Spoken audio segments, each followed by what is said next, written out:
Donc précédemment, on a créé nos tables bien complètes, etc. On a vu comment faire quelques requêtes avec les outils de Access. Maintenant, je vais vous montrer comment faire des requêtes de façon manuelle. Donc je ferme, je passe directement au mode SQL. Et maintenant, on va parler des, des mots-clés qui nous permettront de faire nos requêtes. Les trois mots-clés qui reviennent tout le temps et à retenir impérativement, c'est select, qui veut dire sélectionner. Donc on va sélectionner quelque chose. From, ça veut dire c'est l'endroit où on doit sélectionner ce quelque chose. Et where, ce sont les conditions à remplir. Par exemple, si je veux sélectionner, si je veux afficher à l'écran toutes les formations gratuites, je fais select nom, c'est-à-dire le nom des formations from formation. Ça veut dire que je veux sélectionner le nom des formations de la table formation, where prix égale 0. Si je copie cette requête et que je la colle dans Access et que je fais donc exécuter, on voit que la formation sécurité, la formation site web, la formation base Unity, base 3D et base de données sont gratuites. Si j'ouvre ma table formation, je vois bien que si je trie mes formations par prix, voilà, eh bien j'ai bien toutes ces formations précédemment citées qui sont effectivement gratuites. Voilà donc comment faire une requête simple en SQL. Ce que je peux faire maintenant, c'est clic droit, enregistrer formation gratuite. OK. Et là, j'ai ma requête ici qui est enregistrée. Si je double-clique, ça me réouvre cette requête. Maintenant, si je veux afficher les formations qui coûtent plus que 25 euros, je vais select non, from, tout en majuscule, formation, where, prix supérieur à 25. Je fais exécuter. Et là, je vois que seul Unity 3D coûte plus que 25. Maintenant, si je veux afficher, par exemple, qu'est-ce qu'on peut faire?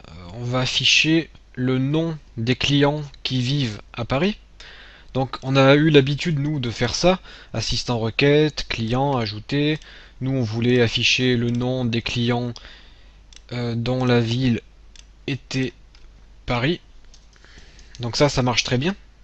Si j'exécute, ça m'affiche bien les noms des clients qui habitent à Paris. Mais nous, on voudrait créer une requête de façon manuelle. Donc, si je fais select nom from client, where ville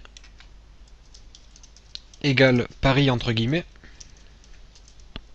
et bien ça me donne le même résultat. Ça m'affiche bien le nom des clients qui habitent Paris. Maintenant, imaginons que je veuille afficher aussi leur âge. Eh bien, je marque nom, virgule, âge, et là je fais exécuter. Là j'ai bien le nom et l'âge des clients qui habitent Paris. Si je regarde mon code SQL, j'ai ça. Maintenant, si je passe par l'assistant de création de requête et que je veux afficher le nom, l'âge des clients qui habitent Paris, donc là j'ai bien le même résultat lorsque je passe par l'assistant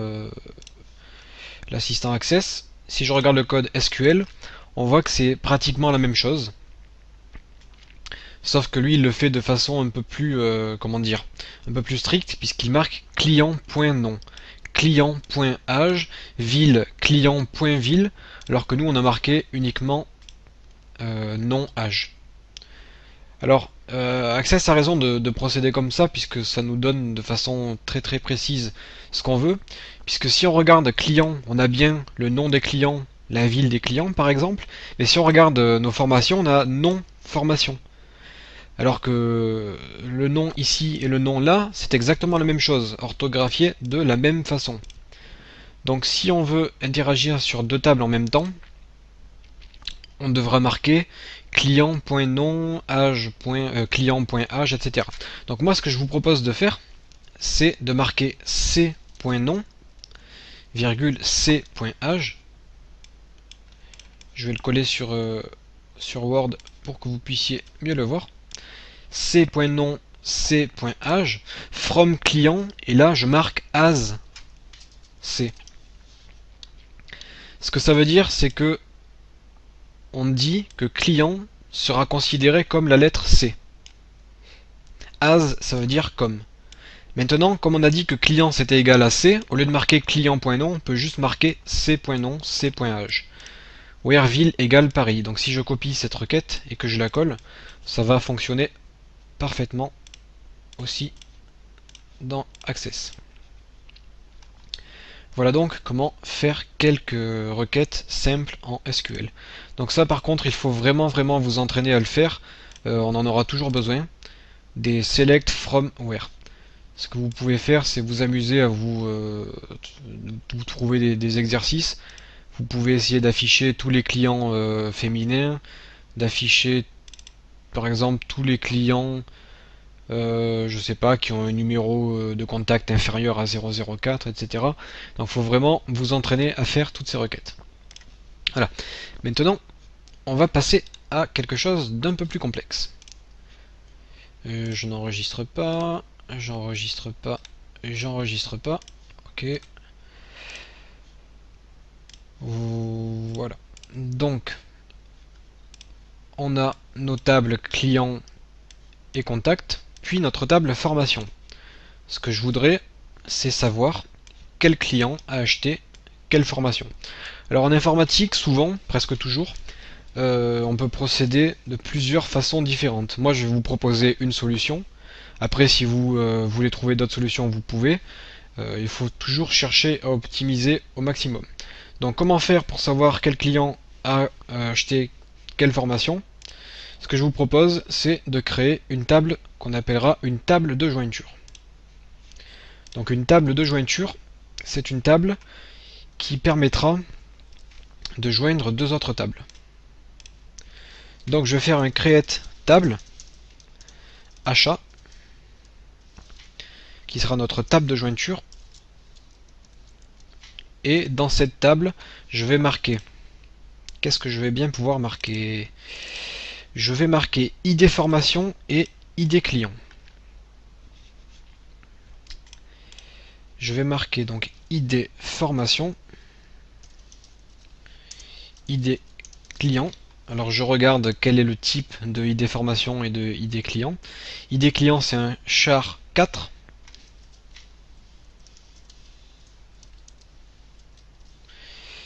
ID formation c'est quoi?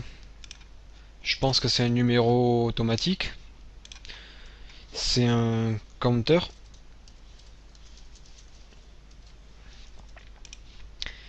Et on va mettre une clé primaire. La clé primaire sera en fait ces deux choses ensemble, c'est-à-dire ID formation et ID client.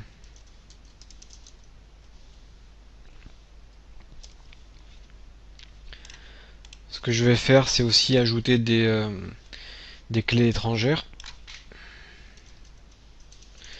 Foreign key ID formation, et la référence, donc references, ça sera formation et entre parenthèses ID formation.